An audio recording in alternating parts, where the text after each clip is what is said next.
வணக்கம். சில விஷயங்கள பத்தி பேசுறதுக்கு நமக்கு கொஞ்சம் கஷ்டமா தான் இருக்கும் இல்லையா? ஆனா நம்ம நேசிக்கிறவங்கள பாதுகாக்க சில சமயம் அப்படிப்பட்ட விஷயங்கள பத்தி பேசிதான் ஆகணும்.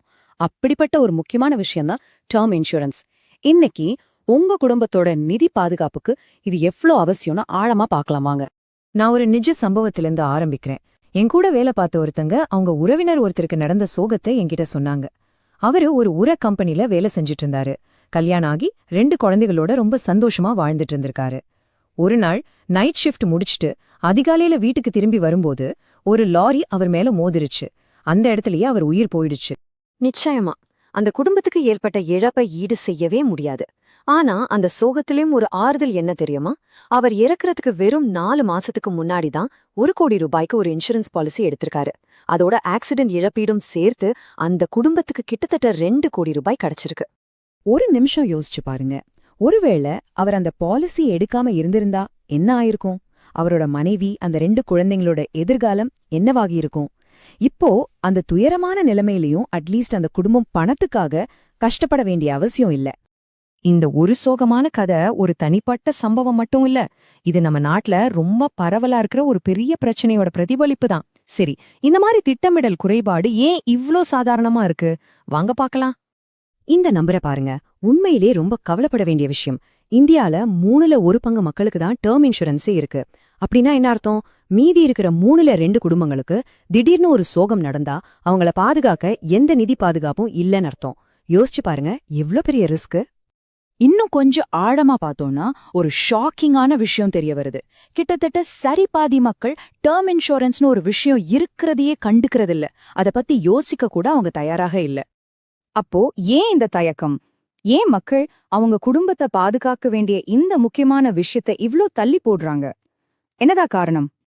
இதுக்கு முக்கிய காரணம் என்னன்னா, நம்ம மனசுல இருக்கிற ஒரு தடை தான். பல இந்திய குடும்பங்கள்ல ஒருத்தர் இறந்த பிறகு பணம் வரத பத்தி பேசுறதே ஒரு அபசகனம்னு நினைக்கிறாங்க, ஒரு கெட்ட சகுனம்னு பாக்குறாங்க. இந்த மாதிரி உணர்ச்சிகள் முன்னாடி வரும்போது லாஜிக் வேலை செய்யறதில்ல இல்லையா? சரி, இப்போ இந்த உணர்ச்சி பூர்வமான தடையெல்லாம் தாண்டி டேர்ம் இன்சூரன்ஸ ஒரு லாஜிக்கலான தீர்வா பாப்போம். உங்க குடும்பத்துக்கான ஒரு முக்கியமான நிதிக்கு அவசமா இதை எப்படி பாக்குறதுன்னு தெரிஞ்சுக்கலாம் வாங்க. டேர்ம் இன்சூரன்ஸ்ங்கிறது ரொம்ப ரொம்ப சிம்பிளான ஒரு விஷயம். பாலிசி எடுத்திருக்கிற உங்களுக்கு ஏதாவது ஆச்சுன்னா உங்க குடும்பத்துக்கு ஒரு பெரிய தொகை கிடைக்கும், அவ்வளோதான். இது ஒரு பியோர் பாதுகாப்பு திட்டம். இதுல முதலீடு, ரிட்டர்ன்ஸ்னு எதுவுமே கிடையாது. சரி, இது யாருக்கு ரொம்ப முக்கியம்? நீங்க தான் உங்க குடும்பத்துல சம்பாதிக்கிற ஒரே ஆள்னா இது உங்களுக்கு கட்டாயம் தேவை.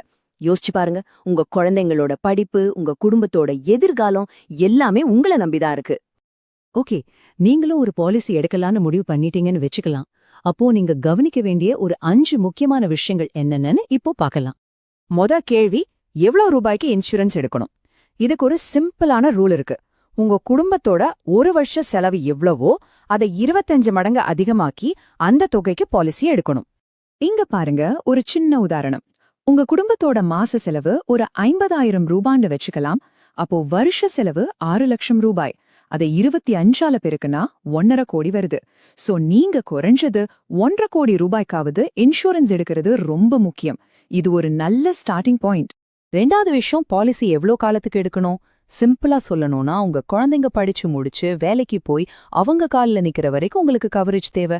அதனால உங்க 65 வயசு வரைக்கும் இல்ல அதிகபட்சமா 70 வயசு வரைக்கும் கவரேஜ் எடுக்கிறது தான் புத்திசாலித்தனம். அதுக்கு மேல தேவையில்லாம பிரீமியம் கட்ட வேண்டாம். அடுத்து ரைடர்ஸ். இது என்னன்னா, உங்க பாலிசியோட சேர்த்து வாங்கக்கூடிய சில ஆப்ஷனல் ஆட்-ஆன்ஸ் உங்க பாதுகாப்பை இன்னும் அதிகமா ஆக்கும். இதுல ரொம்ப முக்கியமானது கிரிட்டிக்கல் இல்னஸ் ரைடர். கேன்சர் மாதிரி பெரிய நோய்கள் வந்தா ஒரு பெரிய தொகையை முன்கூட்டியே கொடுப்பாங்க. இது ட்ரீட்மெண்ட்டுக்கு ரொம்ப ஹெல்ப்ஃபுல்லா இருக்கும். இன்னொரு முக்கியமான ரைடர் வேவர் ஆஃப் பிரீமியம். உங்களுக்கு உடம்பு முடியாம வேலைக்கு போக முடியலன்னா நீங்க கட்ட வேண்டிய பிரீமியமை கம்பெனியே ஏத்துக்கும். உங்க தேவைக்கு ஏத்த மாதிரி இதெல்லாம் சேர்த்து. ஆனா இங்க ஒரு முக்கியமான விஷயத்த நீங்க கவனிக்கணும். எல்லாரும் ஈஸியா மாட்டிக்கிற ஒரு ட்ராப் இருக்கு. அதுதான் ரிட்டர்ன் ஆஃப் பிரீமியம் ரைடா. இங்க பாருங்க, இந்த 2க்கும் உள்ள வித்தியாசத்தை. ரிட்டர்ன் ஆஃப் பிரீமியம் பிளான்ல பாலிசி முடியற வரைக்கும் நீங்க உயிரோட இருந்தா நீங்க கட்டின பிரீமியமை திருப்பி தந்துருவாங்க. கேட்க நல்லா இருக்கு இல்லையா? ஆனா பிரச்சனை என்னன்னா, இதுக்காக நீங்க ரொம்ப ரொம்ப அதிகமான பிரீமியம் கட்டணும். அதை விட முக்கியமா, ஒரு 30 வருஷம் கழிச்சு உங்களுக்கு திரும்ப வர பணத்தோட மதிப்பு பணவீக்கத்தால ரொம்பவே குறைஞ்சு போயிருக்கும். இது ஒரு எமோஷனல் ட்ராப் தான், ஒரு ஸ்மார்ட்டான ஃபினான்ஷியல் முடிவு கிடையாது. கடைசியா பிரீமியமை எப்படி கட்டலான்னு பார்க்கலாம். இதுல ரெகுலர் பேன்னு ஒரு ஆப்ஷன் இருக்கு. அதாவது பாலிசி இருக்கிற வரைக்கும் வருஷம் பிரீமியம் கட்டுறது. இதுதான் பெஸ்ட் மற்றும் செலவும் கம்மி. சில பேர் கொஞ்ச வருஷத்துல அதிக பிரீமியம் கட்டி முடிக்க பாப்பாங்க, இல்ல மொத்தமா ஒரே தடவைல கட்டுவாங்க. ஆனா அதெல்லாம் பொதுவா அட்வைஸ் பண்றதில்ல. சரி, இப்போ இந்த ஃபினான்ஷியல் பிளானிங் எல்லாத்தையும் தாண்டி நம்ம மனநிலைய எப்படி மாத்திக்கிறதுன்னு கொஞ்சம் பேசலாம். ஏன்னா இது வெறும் பணத்தை பத்தின விஷயம் இல்ல, இது நம்ம அன்பையும் பொறுப்பையும் காட்டுற ஒரு வழி. ஸ்டீவ் ஜாப்ஸ் ஒரு அருமையான விஷயம் சொல்லியிருக்கார். நாம ஒரு நாள் இறந்துடுவோம் ஞாபகம் வச்சுக்கிட்டா எதையாவது இழந்துடுவோமோங்கிற பயத்திலிருந்து ஈஸியா தப்பிச்சிடலாம்னு சொன்னார். மரணத்தை பத்தி யோசிக்கிறது எது உண்மையிலேயே முக்கியம்னு நமக்கு புரிய வைக்கும். அது நம்ம குடும்பத்தை பாதுகாக்கிறது தான்.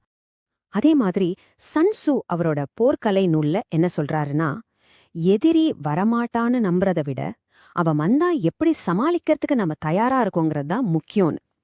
வாழ்க்கையும் அப்படிதான். பிரச்சனையே வராதுன்னு நம்ம நினைக்க முடியாது, ஆனா எந்த பிரச்சனை வந்தாலும் அதை சமாளிக்க நாம தயாரா இருக்க முடியும். வாழ்க்கையில எதுவுமே நிச்சயம் இல்ல. பிரச்சனைகள் கண்டிப்பா வரும். இப்போ ஒரே ஒரு கேள்விதான், நீங்க தயாரா இருக்கீங்களா? டேர்ம் இன்சூரன்ஸ் எடுக்கிறத ஒரு அபசகனம்னு நினைச்சு தள்ளி போடாதீங்க.